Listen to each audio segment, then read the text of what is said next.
Hi guys, happy Monday. I'm so sorry we're late. Okay, yay. Hi, happy Monday. I'm so sorry we're so late.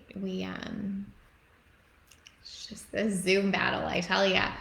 I don't know what we're gonna do about that. We tried to go through Zoom and get Jen on and couldn't seem to make that work. If anybody has a hack for that, you let me know.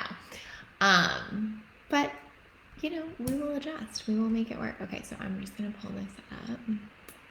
And Jen is going to join us in the comments so that we can tell you all the things, recognizing that this will probably be subpar to Jen actually being here. But so I didn't spend 20 minutes trying to troubleshoot that instead of actually coming here. I figured we would just do this. So let's get into it. Okay, hi Jen, hi Julie, hi Karen. So happy to have you here. How's mamahood? Hi Manali. Oh my gosh, so glad you guys are here. Okay, so we're gonna make this good, even though it won't be great because we don't have Jen live with us.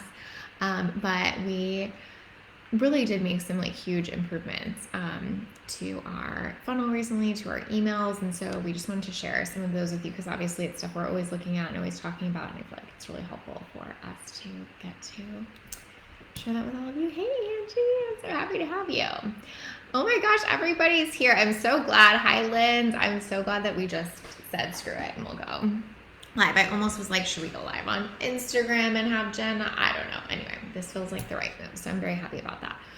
Okay, let's dive in. Okay, at Datable, we, of course, look at the data. And so we recently improved our email open rate by 3% and our click-through rate by 73 to 74%. I think if you round it up at 74, to be precise there. So I feel like I said this in the email, but I feel like you're either going to have one of three reactions. What does that mean? Number one, what does click-through rate even mean? How are you doing this? How could I even know this? How do I know what mine are? How do I know if they're improving? Or how do I get these results too? So we're going to talk about all of those things, which is exciting. Hey, Crystal, I was messaging you about our Zoom issues. So thank you for being here. So we're going to get into all of those specifics, and Jen will add as many thoughts as humanly possible into the comments, and or I guess send me a voice text that I can play out loud for you. I don't know, Jen, whatever works for you. But basically, I think so I think that's something that's interesting is you could hear that 3%. And hey, Adrian, and you could either be like, oh, who cares about 3%? Or you could be like, wow, that's amazing. And I think this is what's so interesting about data is let's just math on this for a second. I didn't do the math on this yet. I'm going to pull out my phone here. Let us math. Let's say you have an email list of 5,000 people, right? If you increase your open rate by 3%, you're getting 150 extra people opening your emails regularly. And if you're converting your email list at even 1%, right? You just made almost 2 sales, right? If you're converting a little better than 1%, which I feel like we typically do, you just made a few sales from that. And so I feel like that's helpful to see with stuff like this, where I feel like sometimes we're so, hesitant to make small shifts, or we don't make that small shift count. But for us, that was a really big deal. And it will mean more money into the business, but it also helps us see what are people responding to and learn from that, which outside of emails still means more money in the business, right? So I think it's important to see. I feel like we're so hesitant to make those small incremental pieces count, but it's if we can do 3% now and then we can do 3% again or whatever, that really makes a difference. And then also you have to know industry standard, right? We were already at an open rate that was on par with industry standard. So getting above that by a few percentage points feels really, really good as well. So that's something we're always thinking about too. It's not just forever increase no matter what. I mean, sometimes there's a point where it's you're at the really high end of industry standard. Obviously it could go higher, but are you going to spend all your time focused on that outlier? Probably not, right? But when you can really see okay, but if we're in the middle of standard and we can get to the top end of that, what could that do for our business? And usually it's a lot, and it's a lot more than we think it will be. So I just wanted to say that too, because I feel like sometimes when we hear numbers like that, we just have like an immediate reaction that's either like, ugh, not like I need to triple my open rates or something like that. It's not always that. So if we're talking about open rates, I mean, obviously what that means is who's opening it. When we talk about click-through rates, we mean what are people clicking on in your email? So what are the rates of clicks happening in terms of getting someone to something? Because the whole point of sending the email is obviously sometimes to nurture, but it's usually to get them to do something else. So that's an important point. So I feel like we know what that means. But how can you know this, I think, is also an important one. Jen, I'll have you like chime in a bit here. I mean, certainly you can know this from your email provider, but we also have this information coming to us in a dashboard, which is really nice too. So we're not having to click around an email provider a million times and look for this every which way. We're able to see it like on our dashboard, which is really, really nice. But if you're sending emails, there is a way for you to know this. You can go into that individual email in your email provider and see what was our open rate, what was our click-through rate. That'll be very obvious in there. Again, you may want it coming to you in a dashboard so that it's easier to read and interpret so you can see them all at once. Obviously, that's our preference. But regardless, you can get this data and you can get it back, through like your old emails. And so going back to look as a level set for what you're doing now is always really helpful too. I feel like so often we look at our emails on like one day or something. We're like either deciding that's good or bad. Oh no, my live stream is experiencing performance issues. Okay. Are you guys having performance issues on your end? Let me know. I can close things. I do have a lot of tabs open. Okay, hopefully that helped. Let me know. Okay, Jen says to get nerdy here, open rates tend to be less reliable from a data perspective because the various email providers. Okay, good. Everyone can hear me. Okay, great. Because the various email. Oh nope, I lost it. I'll pull up Jen's on my phone. I can only see so many comments at once. I want to make sure I get it for you. Okay, I got it.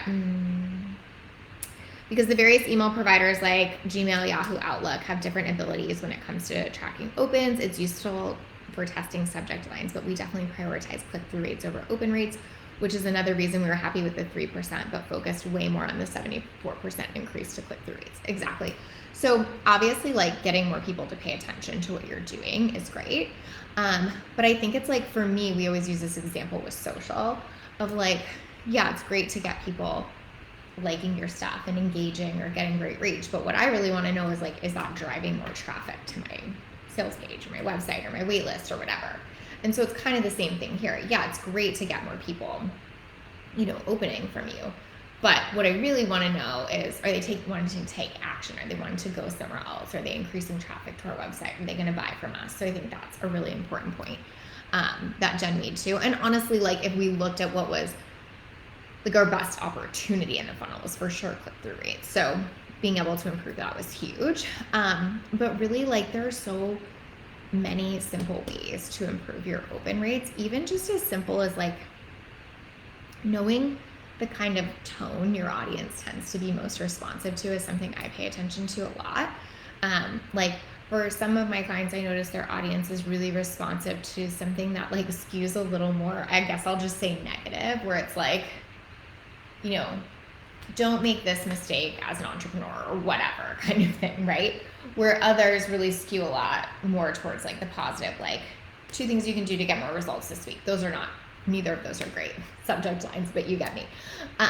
So even if you test stuff like that and you're like, oh, our audience typically responds to subject lines in this vein or with this tone, like even that can go a really, really long way. But it's just patience and testing, right? It's like rewriting them a few times, seeing which ones seem to be performing the best, filling into what the theme is amongst those that seem to be performing best, and how can you apply it and test the theory.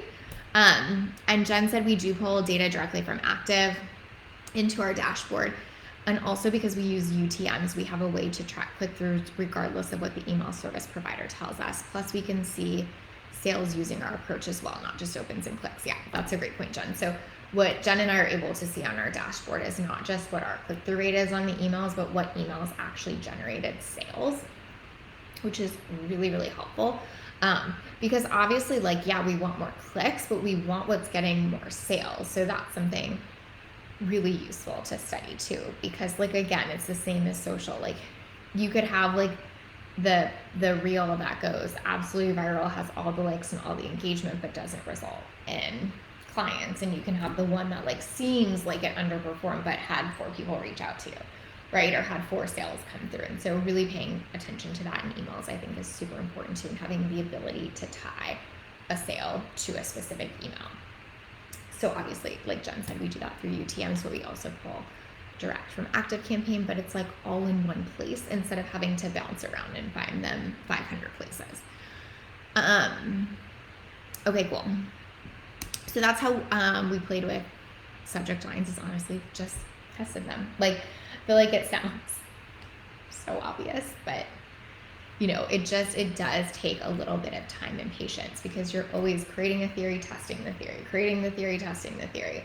And so obviously, if your first test of the theory works really good, it's fast. If you're like, kind of, but not really, like, let's try something else, it could take longer, but that's most of what it is. Okay, so then click-through rate. Let's talk about that, because obviously that was one of our biggest wins. I mean, an increase by like almost 74% is huge, and huge for us in terms of like seeing that jump and seeing how easy it was to make that jump. So a few things that are just really obvious and really simple, and Jen, obviously feel free to chime in here, but what we realized when we looked at the welcome sequence is we weren't pushing near enough to a next step for people. And so we have our sales strategy simulator that people like often come in on. So that's where you put in like your current state numbers in your business, and it will tell you like exactly what actions to take and what they'll result in income wise for you. It's so awesome. So people come in from that. And what we realized in our welcome sequence is we could be pushing our webinar so much more than we were. So I just went back into like a welcome sequence that was already like good copy, good content, and just added quite a few places to remind people about our webinar, to point them there, to make a much, much bigger deal of that. So that was one thing. And I just say that to say, like, it's usually something really obvious. Like, oh yeah, we could just be talking about the webinar so much more here. It's usually not something so dramatic, like let's rewrite every email. I don't think I rewrote one email, actually. Is that right, Jen? I'm pretty sure I actually did rewrite one email, and that was because all of the other ones were performing well except for that one. And so obviously I did rewrite that one, but we just went back and added that in a lot more. Like, something that I always think about as like a baseline with click-through rates is like, if I want more clicks, am I giving them more places to click? And I don't mean like more places as in like send them 5 different places. I mean more links in the email.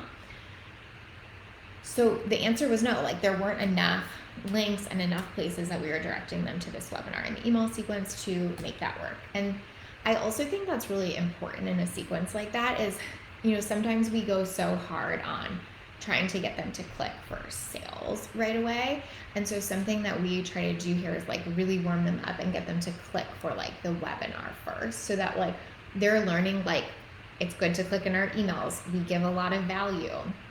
They want to take that next step with us, and having like an in-between there is really, really helpful, right? And then instead of just being like, oh, they're not engaged, they don't want something from us. Well, yeah, they might not yet if all they got so far was the strategy simulator, which is obviously amazing, but didn't really introduce them to us. Then if I put a million links for measure and maximize in there, they might just not be quite ready yet. And so really having the webinar as that interim step, pushing that a lot and training people to click in our emails, and that there's value behind those clicks and that it's worth it to click, is really useful. Yeah, Jen was commenting before about that's what's so great about this. You make a hypothesis, make changes, and test against it, then you keep getting closer to what needs to be refined. I think that that's the thing. Like, most of the others I just tweaked, but even that was only done after the rewrite after the initial bout of data from other changes. Jen's right. Okay, so now I remember. So we did a bunch of changes without rewriting anything. Then we got more data, and then I was like, okay, I'm gonna rewrite one of them. So what's nice about that is that it didn't take that much of my time to improve this by a lot. I added a bunch of, like webinar links and probably a sentence here or there on it. Then I waited, we got more data, and then I rewrote one email. Like, in total, that took so little of my time. But what I think is so hard about that for most people is the wait of that. Like, they want the change to happen overnight. They want to go, oh, my sequence needs better click-through rates. I'm going to go rewrite it all tonight, and then hopefully by tomorrow or whatever, it will be working better. And I think people get themselves so frustrated in business doing that kind of work over and over, right? Instead of realizing, like, okay, we're probably talking about, I don't know, a month of like, we got the data, I made the changes, we watched it again, then I changed one more email, then we saw how that performed. And so, like, it can be frustrating to feel like, oh my gosh, I want this to move faster. But like a few weeks of waiting on that to not have to do all this work that I didn't need to do and to actually be able to make really meaningful changes, it's like literally the best of both worlds, right? It's like I didn't have to spend all this time on it, right? I didn't rewrite a bunch of shit that didn't need to be rewritten. And I actually know what's working, what's not working right now. And it literally took a matter of weeks. If you had just guessed, rewritten that whole sequence, and then ended up with the same result, you would feel like, oh, well, email just doesn't work in my business, and now I don't know what to do, right? Instead of just being like, oh, I could just test this, try it, wait a few weeks, go again. And I think that's what so many people in our space miss, is they don't have that patience to sit through it and wait for a minute. And trust me, patience is not a virtue I have a lot of. It is a virtue that Jen has exactly none of. I think she would agree with that entirely. So we're not like in high supply of patience over here, but we see the value in it, so we find a way to wait. Because always we're actually speeding up their result instead of slowing it down. Like, we sped up getting an increase in open rates and a huge increase in click-through rates by being willing to have a little bit of patience in the testing process. Yeah, Jen has negative patience, that is a fact. By getting to have a little bit of room in the testing process, like, we got the results so much faster than we would had we put in all that work, tried to speed it up, tried to force it, didn't test the theory, and just like hammered it. So I want to say that because I think that, like, when we talk about this, I think it can sound so unsexy, right? Because you're like, oh, I just do something and then I wait a bunch of time, then I do something else and then I wait more, and well, I don't want to wait, I just like want the result. And again, it's like, this really is what's going to get you the result, and it's also what's going to get you the result with like a lot less work. If patients were a corporate colleague, they'd report me regularly for harassment. Yeah, we cannot underscore enough how much Jen does not have patience. Jen, tell us why it's easy for you to wait in these circumstances when you don't have patience. I want you to just like share as much about that as you can. You could also voice note me and I'll play it if you want. But like, I think that this is a good point, because like, you really, really do not like waiting, but you're really good at waiting in these scenarios. So if I was like, here's how you can do this in your business, what I would say is like, are you giving them reasons to click other than just to buy in those initial sequences? Are you really warming them up in other ways? And are you giving them lots of opportunities to click in that? You know, like, I see so many people in their sequences and it'll be like, this whole email, one chance to click, and it's only to a sale. And then they're like, oh, we can't seem to get people clicking in our emails. They just don't have that habit. Our audience never clicks through. And it's like, that's probably why. Well, it's not the only reason, it's one of the reasons. Hey, Nikki, it's good to see you. It's amazing the changes it makes in your day-to-day decisions just by knowing you're tracking your numbers. I had so much resistance to tracking things, but it was a thing I needed to lean into. Oh, I love that. Thank you for saying that, Nikki. And Jen said it was easy for me to wait because it will ultimately save me wasted time down the road. Yeah. I feel like Jen and I are the same in that, like, we don't have patience, but what we hate more than waiting is wasting time. Like, I hate feeling like I just did all that shit and it didn't matter and it was a waste of time. Like, I feel like at Datable, we're constantly talking about that. We're like, oh, we have this idea. Should we do that? And I'm like, I don't really want to waste my time on that. And Jen's like, yeah, I don't want to waste my time on that either. Like, we're only going to do it if we're like, sure, it's worth it. Especially because we both have so many other things going on. Like, we're not going to channel all of this energy into something if we're not certain it's worth it. And Nikki said, you're here for the disdain for wasting time. Blah. So yeah, I think that's it. It's like, I want to know that this is, like, I will rewrite an email sequence if I need to, but I need to know for fucking sure that it is going to be worth my time. And if I can't say that for sure, I'm probably not going to do it.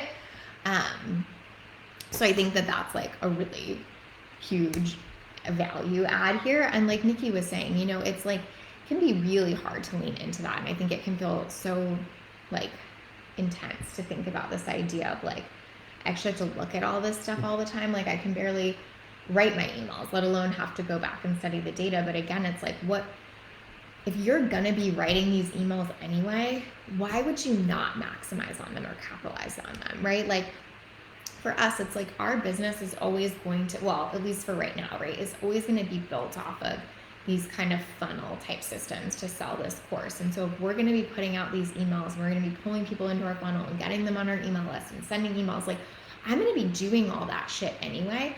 So I want to know that it's worth my time. I want to know that I'm getting the best outcome of it. And that's how I can know, is through looking at the data and actually tracking it. If I can't know that, it's so hard for me to stay in that momentum and excitement around putting this shit out every week if I can't say, oh, it's actually worth doing, right?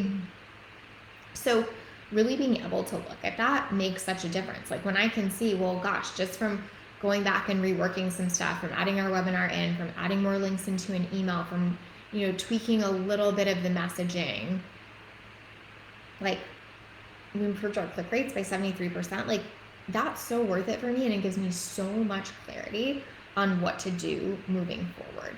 So, Jen, is there anything else you can think of? I'll talk about the messaging thing for a second, but is there anything else that you can think of that we did that you want to talk about or that you feel like made a big difference? I really did not tweak very much messaging at all. I will just say the one thing I've been working really, really hard on doing in my own brain, which I think comes across when I'm making small tweaks, you know, even by like just adding a sentence or two in about the webinar, is I feel like when we started Datable, I was so focused on selling data as a concept, and I still really default to that a lot because it's a concept I believe in so much. I feel like it's a concept that's not widely adopted in our industry. I mean, I could go on, but what I've really been working on leaning to is just talking about the results of data without having to say data so much, right? People want the results that data can give them far, far, far, far more than they want to have to deal with data. And the only reason people end up dealing with data is because they want those results, right? And so that's just something I've been trying to think about and pay attention to a lot. And it's a muscle I'm still flexing as I like write for Datable. It's like, this is an example I've used forever in business, but it's like you could have like a product that's like 30 days of green smoothies, and you just like believe in green smoothies, and you think green smoothies are like gonna solve people's health problems and they're so valuable and all of this stuff. Or you could have like the Look Hot Naked product, right? And it's 30 days of green smoothies, but like you're focused on the outcome, right? Most people aren't looking to buy the smoothie product, they're looking to buy the outcome. And so I just really try to remind myself, like, green smoothies is data, right? Saving time, saving money, making more revenue, making more profit, knowing that you're not wasting time, having certainty, like that's all the Look Hot Naked stuff, right?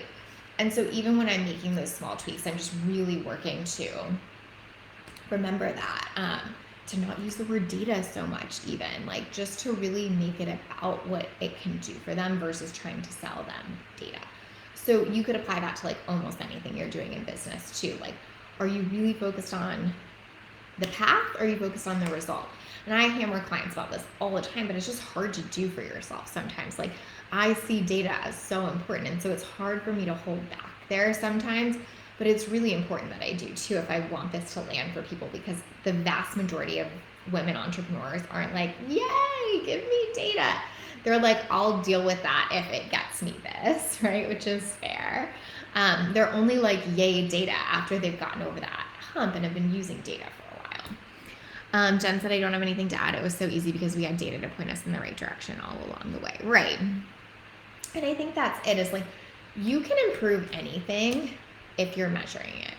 It's hard to improve anything if you're not measuring it. Like, you just wouldn't know.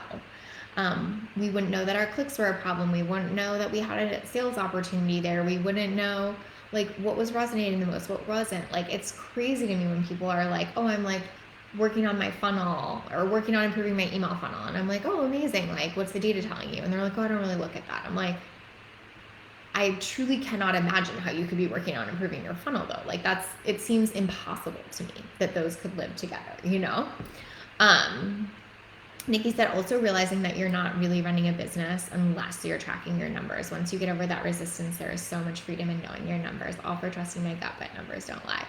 Oh, I love that, Nikki. Yeah, you're not really running a business unless you're tracking your numbers. I love that. I mean, and I think that's true. Like, you're not treating it like a business, right? A business is there to grow, produce more revenue, be optimized, be maximized. If you're not looking at numbers, I don't know how you could be doing that besides guessing. And it's so funny because in our industry, what happens is like everyone will tell you that they have the answer, but you don't even know if you have that problem, right? That's what I see so often is like everyone has the answers, but no one knows what their actual problem is. Like, I feel like so few people could be like, oh, well, really our click-through rate in emails just needs to go up. And if it did, we would get X result. Like, almost no one can actually do that in their business. And you definitely can't do that unless you're tracking your data. It's like why we love Sales Strategy Simulator. Because it's like, okay, well, if you know enough about your data, you just put it in here. And then it will literally tell you, like, if you increase your reach by 20%, here's the exact amount of income you can expect from that. If you get your sales page click-through rate up, here's the exact amount of income results you can expect from that. Like, you can just know this stuff really particularly, and it provides you with so much ease and so much certainty. But so few people are looking at it like that, or even seeing that as an option. They're just like, well, I watched this thing and so said that I need to focus on reels to get more reach on Instagram. And like, you probably do maybe, but like, is traffic even your problem? I don't know. Like, if you know traffic's your problem, then please do that all day long, right? If you don't know traffic's your problem, then like, what are you doing? Just sending more people through a broken funnel? Like, what's the point? Paula said, without knowing your numbers, you're essentially flying by the seat of your pants. 100%. Like, I think all the time, I'm like, how are people not super stressed out? Like, I feel super not stressed out in business the majority of the time. Because I know my numbers. I truly am like, how would I feel imagining not knowing most of this? Like, I think I would feel anxious all the time. Like, really. Nikki said it helps you lead more effectively. Like, you can tell your team, here's what we need to fix, focus on, etc. Yeah, totally. Or your team can even tell you that. Like one of my team members will like bring something, like, this is funny. I had this whole conversation with my team the other day. And I was like focused on this thing, and they were like very lovingly and in the best way possible telling me like, nobody fucking cares.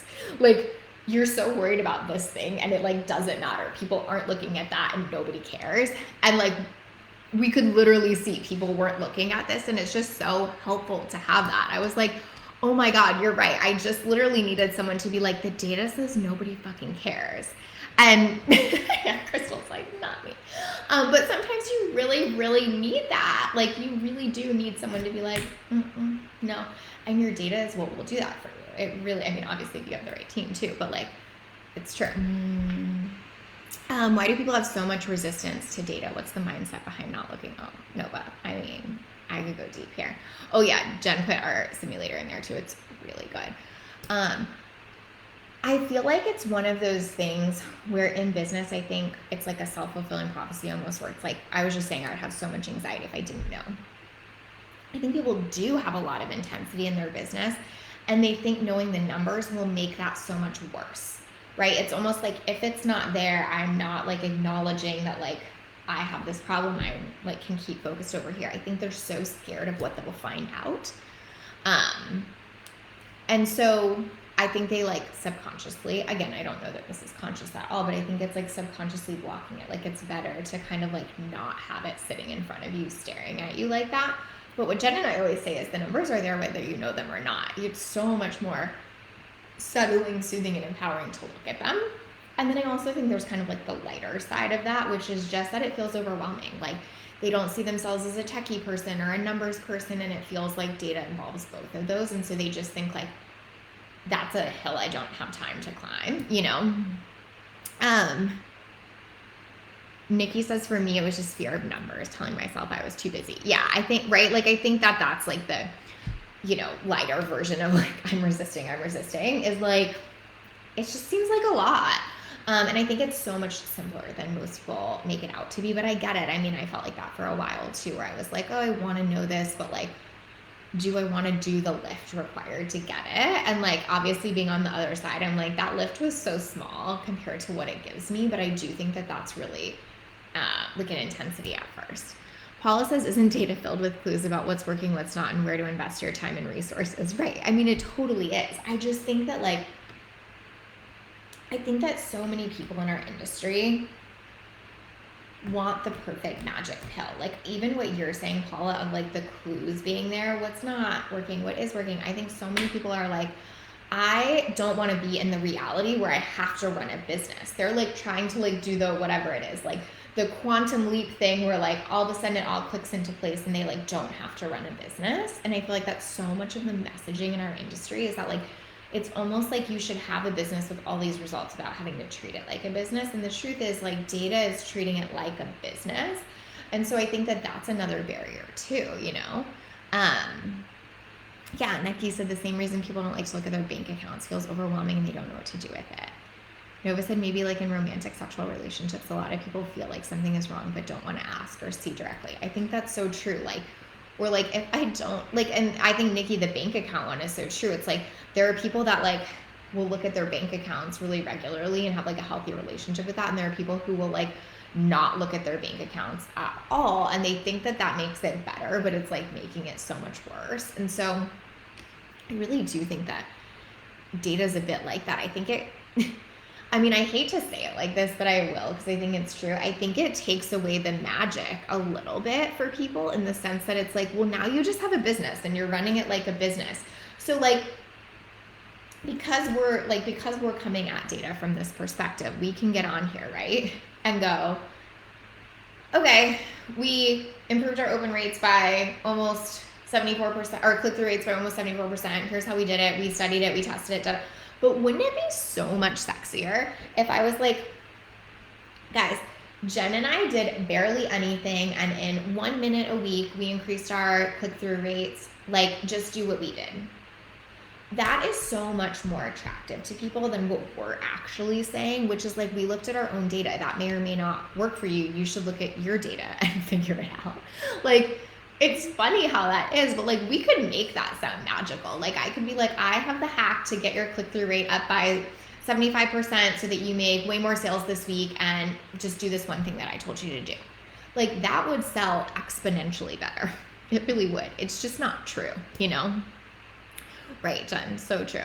Almost every millionaire I follow references the importance of making decisions from data. I will tell you, I mean, obviously because I've pushed it with some clients to a certain extent, but like every single one of my clients that's like really running a business, really making money off that business at 7 figures and above, they are doing the data thing because it's so risky at that level to be making decisions without it. And most business owners that I talk to, like maybe they don't talk about data in all of their marketing because it's not what they're selling, but they're using it all the time, right? Like truly. Yes, like you might not even have a problem with the click-through rate issue. Exactly, Jen, right? Like, so it's like Jen and I could sell this sexy thing, but like maybe your click-through rates are already super high. And so then you're going to do this thing and actually maybe you even fucked up your stuff more because you're doing something I told you to do when your shit was already working really, really good on that front.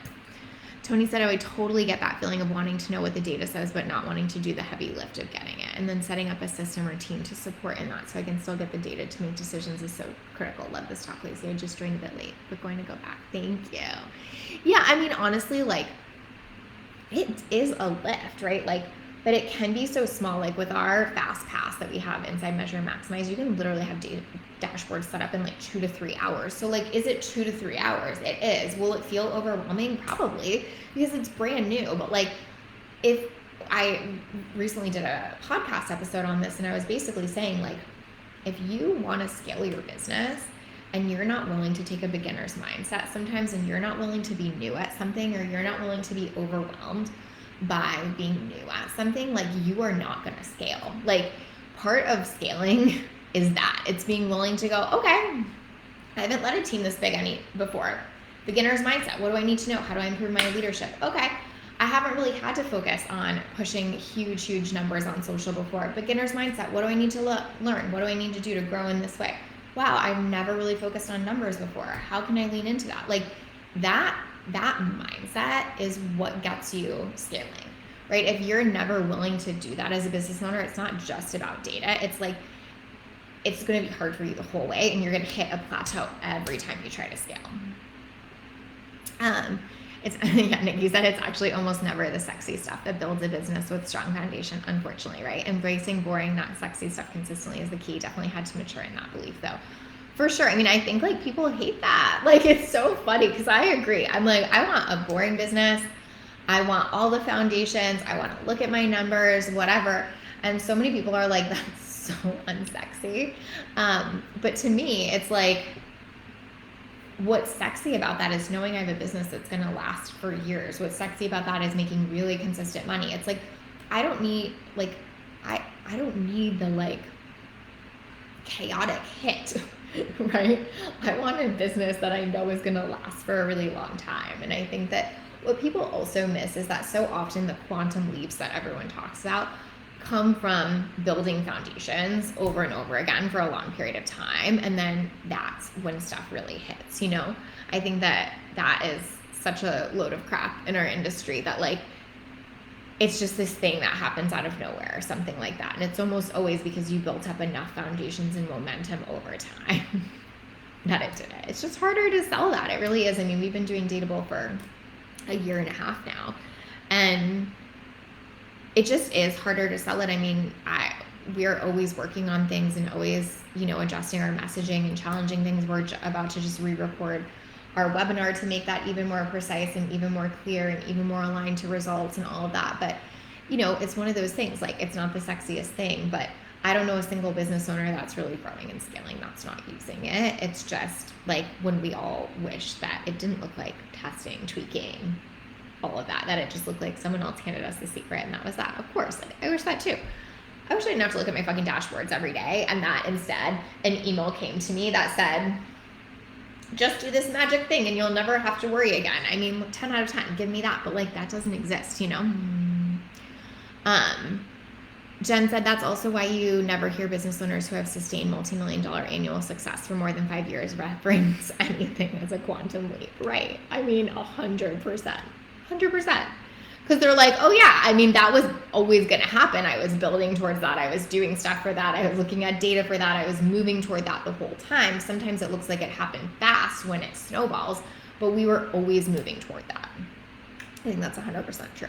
So I hope this helps. Again, like, I think there are really practical things that you can put into play here in terms of testing subject lines, looking at the data, looking at industry standards and what you should be comparing yourself to, paying attention in terms of click-through rates, looking at what you could be adding in. Are there enough places to even click? Are you giving them something to click on other than just like a direct program link? Are you giving them if you are giving them a direct program link, are you giving them a really compelling reason to click on it other than being like, buy here? Like, all of those are going to help, but like, make sure this is even a problem you have. Make sure you're tracking this. Make sure you know. Also, things change. So like, maybe it's not a problem you have for the next 2 months, and then maybe all of a sudden, like, your audience behavior starts changing, and it is. And so having a way that you know to track that and get ahead of that is huge. I think I've talked about this with Datable a few times of like, there was a time where our sales page performed really, really well. And then there is a time where that just started tanking, and like having data helped us pay attention to that and get ahead of that. So take it for what it's worth. You might want to implement some of those. You might not. You might have another problem, but data can help you solve it. Jen, can you drop the link to the strategy simulator one more time? I would start there. Like, go look and see what your opportunities are. Put your current state information in, and it will literally tell you what to go fix in your business. So maybe it has to do with nurture stuff, maybe it doesn't, but that is a really good place to figure it out. So I highly recommend going there. I really appreciate you guys joining us today. I'll give us just a second in case Jen has anything else she wants to add, but thank you for sticking with us, even though this was kind of not quite what we intended for today, but I think it worked out. So thank you guys for being here. All right, I'll talk to you guys soon. Bye.